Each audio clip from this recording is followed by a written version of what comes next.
Hello students. आज मैं आपके सामने क्लास 9th मैथमेटिक्स प्रश्नावली 1.6 के साथ हूँ। और सबसे पहले हम करेंगे घातांक के नियम। ये नियम आपके लिए समझना बहुत ही ज़रूरी है। इनको मैं एग्ज़ाम्पल के मदद से आपको समझाने की कोशिश करूँगा और आशा करता हूँ कि आपको ये नियम समझ आएंगे। नियम समझ आ जाने के बाद हम एक्सरसाइज शुरू करेंगे 1.6। तो हमारा पहला नियम है नियम नंबर 1। अगर आपके पास इस तरह दे रखा है कि ए एक वास्तविक संख्या है जो कि 0 से बड़ी है और पी और क्यू दो परिमेय संख्याएं हैं, और अगर ऐसा दे रखा है कि ए की घात पी गुना बी की घात या ए की घात क्यू, ठीक, ए की घात पी और ए की घात क्यू और बीच में मल्टीप्लाई का साइन है, तो आपका आंसर हो जाता है ए की घात पी प्लस क्यू। ठीक, ए की घात पी प्लस क्यू। अब इसका एग्जाम्पल लेते हैं, हम इसे कैसे समझते हैं। देखिए एग्जाम्पल मान लीजिए आपके पास है 2 की घात 5 और गुना 2 की घात 3। तो ऊपर वाले फार्मूले के हिसाब से देखिए, एक बार ही 2 लिखना हमने और घातों को जमा कर देना है, 5 + 3। तो आपका आंसर हो जाएगा 2 की घात 8। ठीक, इस तरह से हम ये फार्मूला यूज़ कर सकते हैं। और अभी हमारा सेकंड इसका फॉर्मूला है, उसको भी देखिए आप। अगर हमारे पास ए की घात पी है और बाहर लिखा हुआ है क्यू ऐसे, तो ये जो घातें हैं ये मल्टीप्लाई हो जाती हैं, ए की घात पी गुना क्यू हो जाएगा, पी मल्टीप्लाई क्यू, राइट। और इसका अगर हम एग्ज़ाम्पल लें जिससे आपको समझने में बहुत आसानी होगी, एग्ज़ाम्पल अगर इसका हम लें तो एग्ज़ाम्पल कैसे लेंगे। अगर आपके पास 7 की घात 2 दे रखा है और बाहर घात 3 दे रखा है, तो आप इसको 7 की घात 2 गुना 3 कर सकते हैं, जिसका आंसर हो जाएगा 7 की घात 6। ठीक, और इसी के साथ अब हमारा थर्ड फॉर्मूला आता है। तीसरा फॉर्मूला देखिए, वो है कि अगर हमारे पास इन घातों में विभाजन दिया हुआ है, ए की घात m है और नीचे, या ए की घात p है, m भी ले सकते हैं, यहाँ p और q बोला है हमने तो p और q लेंगे। a की घात p है और नीचे a की घात q है, तो ये क्या हो जाएगा, ये p है ऊपर, a की घात, ये दोनों घातें आपस में माइनस हो जाएंगी, ऊपर वाली तो p ही रहेगी और नीचे वाली आकर उससे माइनस हो जाएगी, a की घात p माइनस q। इसको समझने के लिए हम एग्ज़ाम्पल लेते हैं। एग्ज़ाम्पल देखिए आप।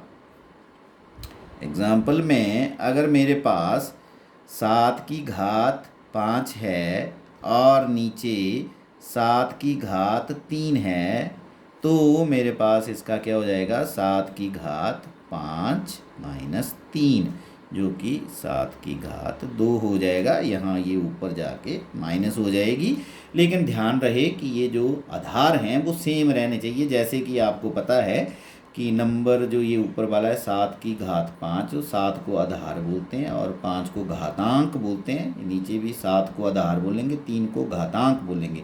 तो आधार सेम रहने चाहिए। जो हमने जितने भी ये फॉर्मूले लिखे हैं इसमें आधार एक है, जैसे ए की घात पी, ए की घात क्यू, आधार तो दोनों में ए है, तभी ये पावर्स प्लस होंगी। यहाँ पे मल्टीप्लाई तब भी होंगी जब ये, यहाँ तो एक ही संख्या है, यहाँ पे आधार जो है वो सेम होने चाहिए, जैसे 7 और 7 हैं। अभी हम चौथा लिखते हैं फॉर्मूला। चौथा फॉर्मूला है हमारे पास ए की घात पी,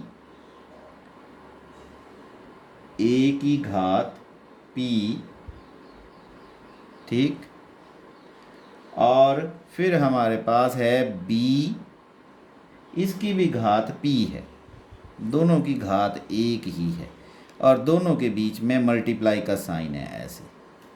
तो ये a और b तो इकट्ठे हो जाएंगे, a गुना b हो जाएंगे, लेकिन ये घात एक बार ही लिखी जाएगी बार ऐसे। इसको हम a b भी लिख सकते हैं और बाहर हम p लिख देंगे। ठीक, एक ही बात है। इसका अगर हम एग्ज़ाम्पल लें तो इसका एग्ज़ाम्पल कैसे बनेगा, जैसे मेरे पास 2 की घात 7 है और फिर इसके साथ 5 की घात 7 है। अब देखो घात एक जैसी है तो 2 गुना 5 लिख देंगे हम, ठीक, और घात हम एक ही बार लिख देंगे ये 7, और ये हो जाएगा 10 की घात 7। तो इस तरह से ये हमारे फॉर्मूले जो हैं आपको समझ आने चाहिए, तभी हम जाके प्रश्नों को हल कर सकते हैं। ठीक, तो फॉर्मूले के बाद हम सीधा प्रश्न पे आते हैं। प्रश्नावली 1.6 का प्रश्न नंबर 1, साथ में आपको फॉर्मूले भी दिखाता रहूँगा ताकि आप लोगों को समझ आता रहे। तो हम शुरू कर रहे हैं प्रश्नावली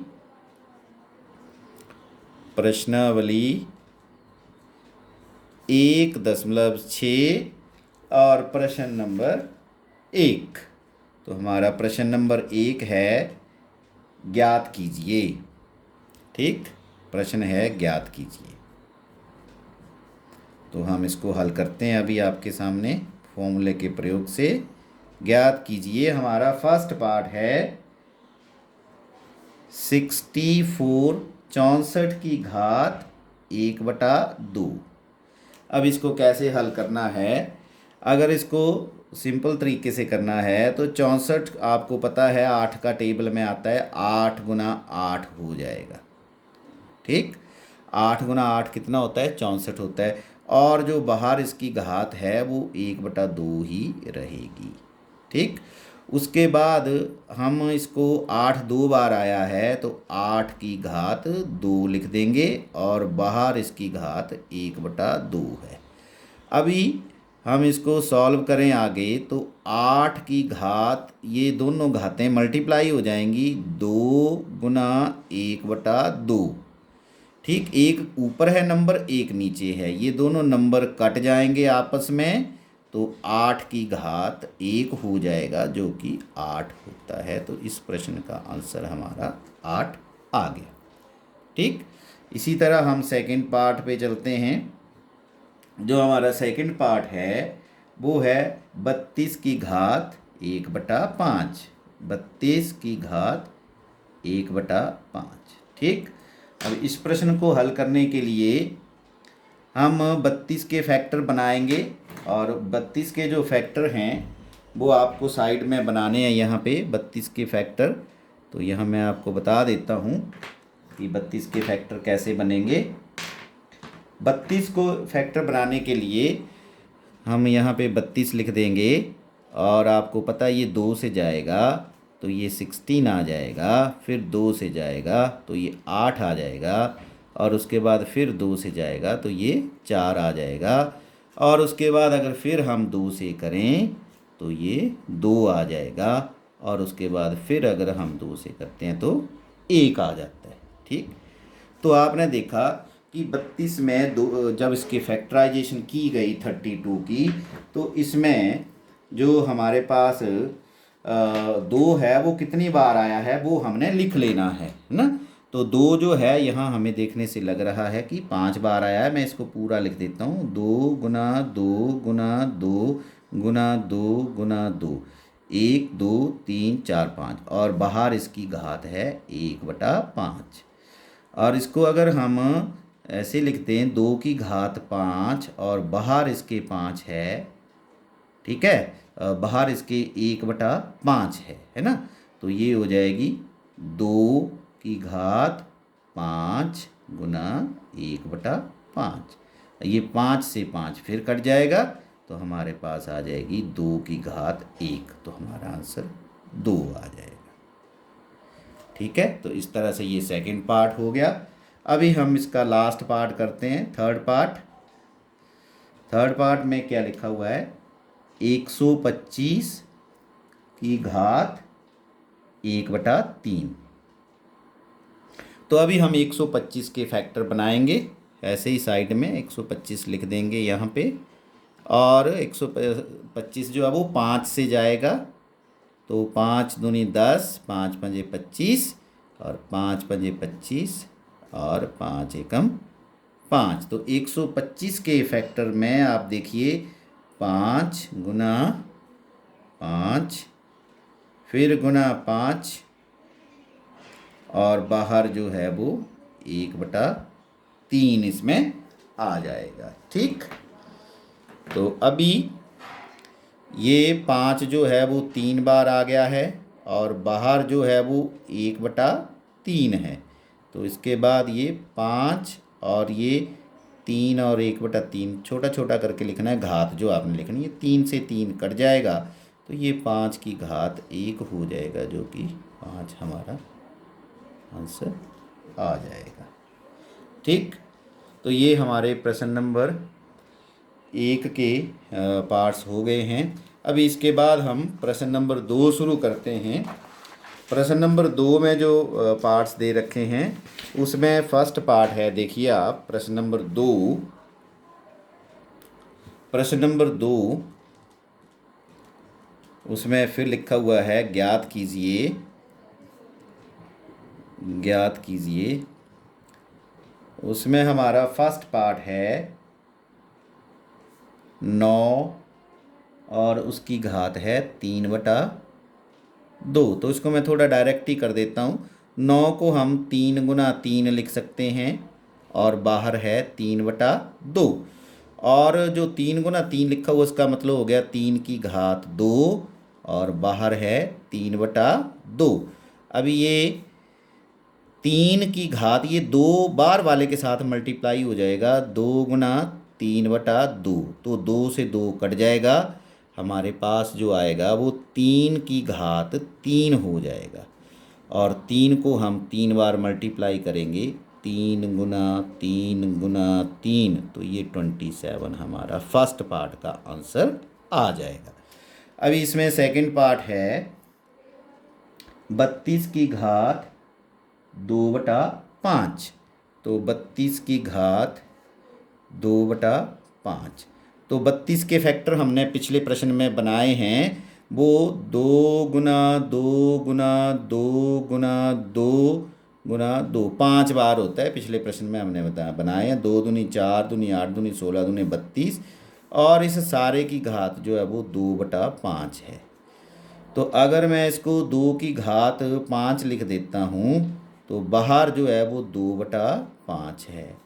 अभी मैं यहीं इक्वल टू कर दूं, तो 2 की घात ये 5 जो है वो बाहर वाली घात से मल्टीप्लाई हो जाएगा 2/5 के साथ, तो 5 से 5 कट जाएगा, 2 की घात 2 हो जाएगा, तो ये 2 गुना 2 यानी 4 आ जाएगा आंसर।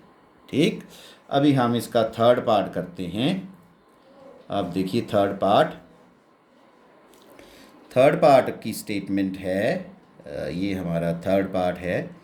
जो थर्ड पार्ट की स्टेटमेंट है वो है 125 की घात माइनस, सॉरी स्टेटमेंट मैंने गलत ले ली है। थर्ड पार्ट में है 16 की घात 3/4। तो 16 के फैक्टर जो बनाने हमने 2 दूनी 4 दूनी 8 दूनी 16, ये 16 के फैक्टर बन गए, और बाहर 3/2 हो गया। तो इसको आप ध्यान से देखें, तो ये 2 की घात 4 हो गया, और बाहर जो है 2 दूनी 4 दूनी 8 दूनी 16, और बाहर जो है वो घात 3/4 है ना, 3/4 है, तो बाहर की घात 3/4 हो गई। तो ये 2 की घात ये 4 गुना 3/4 हो जाएगा, 4 से 4 कट जाएगा, तो 2 की घात 3 रह जाएगा, जिसको हम 2 गुना 2 गुना 2 लिखेंगे, तो इसका आंसर हमारे पास 8 आ जाएगा। ठीक, अभी हम इसका फोर्थ पार्ट करते हैं। तो फोर्थ पार्ट देखिए आप, फोर्थ पार्ट में है 125 की घात -1/3। अभी 125 के भी हमने फैक्टर पिछले प्रश्न में बना लिए हैं, लेकिन एक बार फिर आपको यहाँ दिखा देता हूँ कि ये 5 दूनी 10, 5 पंजे 25, 5 पंजे 25 और 5 एकम 5। तो इसमें 5 गुना 5 गुना 5 3 बार आ गया और बाहर है -1/3। ठीक, अभी इसको हम 5 की घात 3 लिख देंगे और बाहर है -1/3।